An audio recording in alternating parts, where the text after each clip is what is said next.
Hello friends, ഇതെന്താന്ന് മനസ്സിലായോ? ഇതേ പുളിയോഗ്രന്റെ മസാല കേട്ടോ. അപ്പൊ ഞാൻ ലുലു പോയ സമയത്ത് അവിടുന്ന് വാങ്ങിയതാട്ടോ ഇത്. അപ്പൊ ഇതുവരെ ഉണ്ടാക്കി നോക്കിയിട്ടില്ല. അപ്പൊ ഇത് നമുക്ക് റൈസിൽ മിക്സ് ചെയ്ത് കഴിക്കാം. അപ്പോൾ പുളിസാദം എന്ന് കേട്ടില്ലേ തമിഴ്നാട്ടിൽ പറയുന്നത്, ഇവിടെ പുളിയോഗ്ര എന്ന് പറയും. അപ്പൊ ഇത് നല്ല ടേസ്റ്റാ. ഇതെങ്ങനെയാ ഉണ്ടാക്കുന്നത് എനിക്കറിയില്ല. നമുക്ക് റെസിപ്പി പിന്നെ ഒരു ദിവസം നമുക്ക് അറിയുന്ന ആരോടെങ്കിലും ചോദിച്ചിട്ട് നമുക്ക് ഉണ്ടാക്കാം കേട്ടോ. അപ്പൊ ഇതൊന്ന് നിങ്ങൾക്ക് ഇൻട്രൊഡ്യൂസ് ചെയ്ത് തരാമെന്ന് വിചാരിച്ചു. അതിനാണ് ഞാനിപ്പോൾ ഇത് എടുത്ത കേട്ടോ. അപ്പൊ ഇത് നമുക്ക് റൈസിൽ മിക്സ് ചെയ്ത് നോക്കാം. അപ്പൊ നമ്മൾ എടുക്കുന്ന റൈസ് ഇവിടുത്തെ തന്നെ റൈസ് എടുക്കണം, എന്നാലേ ഇതിനത് മാച്ച് ആവുള്ളൂ. അപ്പൊ അതാ സോനാ മസൂരി റൈസാണ്. അരി ഞാൻ സെപ്പറേറ്റ് വേവിച്ച് വെച്ചതാണ് കേട്ടോ ഇതിൽ മിക്സ് ചെയ്യാൻ വേണ്ടിയിട്ട്. അപ്പൊ ഇനി അതിൽ നിന്ന് ഒരു സ്പൂണോ 2 സ്പൂണൊക്കെ നമുക്ക് എത്രയാ നമ്മൾ റൈസിന്റെ മസാല വേണ്ടതെന്ന് വെച്ചാൽ അതിനനുസരിച്ച് എടുക്കണം. അത് നമുക്ക് നമ്മുടെ ഇതിലേക്ക് ആഡ് ചെയ്തിട്ട് നല്ലപോലെ മിക്സ് ചെയ്തെടുത്ത് കഴിക്കാം.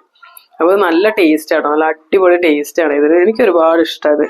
അപ്പൊ ഞാനിപ്പോൾ തൽക്കാലം ഒരു സ്പൂണ് ഇട്ട് നോക്കിയിട്ട് ട്രൈ ചെയ്ത് നോക്കുന്നുണ്ട് എങ്ങനെ ഉണ്ട് എന്നുള്ളത്. അപ്പോൾ ഇതൊന്ന് നമുക്ക് മിക്സ് ചെയ്തെടുക്കാം. അപ്പോൾ ഇതിൽ മെയിനായിട്ടേ സൺഫ്ലവർ ഓയിലാട്ടോ അവർ ഒഴിക്കുന്നത്. അപ്പൊ ഇങ്ങനെ ഉണ്ടാക്കുന്ന ഈ മസാലകളിലൊക്കെ ഓയിൽ കൂടുതലായിരിക്കും. ഈ ഓയില് നമ്മളെ ഈ റൈസിൽ പിടിച്ചു വരുമ്പോഴാണ് അതിന് കളറും ആ ഒരു ടേസ്റ്റും ഒക്കെ വരുന്നത്. ഓയിലാണ് ഇതിലത്തെ മെയിൻ ആയിട്ടുള്ള ഇൻഗ്രീഡിയൻറ്റ്. അപ്പൊ ഇത് പുളി വെച്ചിട്ടാണ് ഉണ്ടാക്കുന്നത്. ഇതിൽ കടലയൊക്കെ ഇട്ടിട്ടുണ്ട്. വേറെ എന്തൊക്കെയാന്നുള്ളത് എനിക്കറിയില്ല. നമുക്കൊരു ദിവസം ഇത് റെസിപ്പി നമുക്ക് ട്രൈ ചെയ്ത് നോക്കാം കേട്ടോ. അപ്പൊ ഇതിങ്ങനെ കണ്ടപ്പോൾ നിങ്ങൾക്ക് കാണിച്ചു തരണം എന്ന് എനിക്ക് തോന്നി. അപ്പൊ അതാ ഞാൻ വീഡിയോ എടുത്തേട്ടോ. മസാല ഒരു സ്പൂൺ എടുത്തത് അത് കറക്റ്റ് ആയില്ല. അപ്പൊ ഇനി കുറച്ചും കൂടെ വേണം. അപ്പൊ എണ്ണ കൂടെ കൂട്ടിയിട്ട് എടുക്കണം.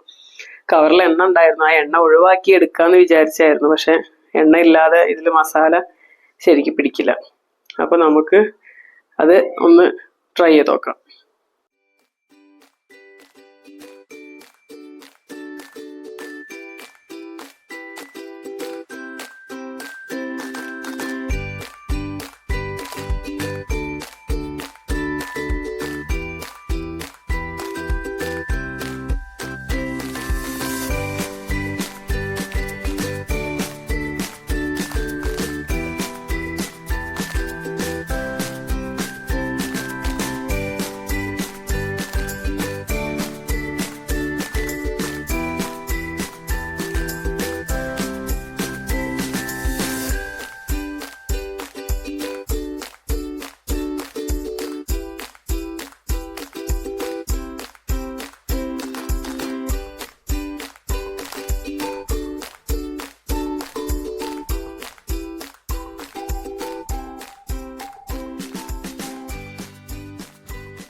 അപ്പൊ ഇതാ ഞാൻ ഫുള്ള് നല്ല പോലെ മസാലയൊക്കെ മിക്സ് ചെയ്തേ.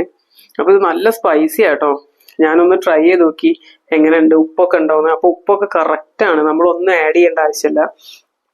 എല്ലാം ആ മസാലയിൽ നല്ല കറക്റ്റായിട്ട് അവർ ആഡ് ചെയ്തിട്ടുണ്ട്. നമ്മൾ റൈസ് മാത്രം മിക്സ് ചെയ്ത് കൊടുത്താൽ മതി. അപ്പോൾ കണ്ടിട്ട് തന്നെ കൊതിയാവുന്നുണ്ടല്ലേ കഴിക്കാൻ. അപ്പോൾ പുളിയോഗ്ര ഞാൻ മിക്സ് ചെയ്ത് വെച്ചാണ്. ഇത് മിക്സ് ഞാൻ ലുലു മോളിൽ നിന്ന് വാങ്ങിയത് കേട്ടോ. നല്ല അടിപൊളി മിക്സ് ആട്ടോ, നല്ല ടേസ്റ്റ് ഉണ്ട് കഴിക്കാൻ. ഞാനൊരു സ്പൂൺ അപ്പോഴേ കഴിച്ചു നോക്കി. അപ്പോൾ നല്ല സ്പൈസിയാണ്. നമുക്ക് പെട്ടെന്ന് ഇപ്പോൾ ചോറ് വയ്ക്കാനൊക്കെ മടി, കറി വയ്ക്കാൻ മടിയൊക്കെ ഇരിക്കുന്ന സമയത്ത് ഇത് വാങ്ങിക്കൊണ്ടുവന്നിട്ടുണ്ടെങ്കിൽ ചോറ് മാത്രം നമ്മൾ വെച്ചാൽ മതി. ചോറ് വെച്ച് കഴിഞ്ഞിട്ട് നമുക്കിത് ആവശ്യത്തിനെടുത്തിട്ട് ചോറിൽ മിക്സ് ചെയ്തിട്ട് നമുക്ക് കഴിക്കാം. അപ്പോൾ ഇതിൻ്റെ സൈഡ് എന്താണെന്നറിയോ, കക്കരിക്കയില്ലേ അത്, പിന്നെ ഉള്ളി, അതൊക്കെയാണ് ഇവർ ഇതിന് സൈഡായിട്ട് കഴിക്കുന്നത് കേട്ടോ. അപ്പോൾ അത് നല്ല ടേസ്റ്റാണ് ഇതിന് സൈഡായിട്ട് കഴിക്കാം. നല്ല അടിപൊളി ടേസ്റ്റ് ആയിരിക്കും. ഇതിപ്പോൾ ഞാൻ വെറുതെ കഴിക്കും, എനിക്കിത് നല്ല ഇഷ്ടമാണ്. അതൊരു പുളിയാണ് ഇതിന്, പിന്നെ സ്പൈസി.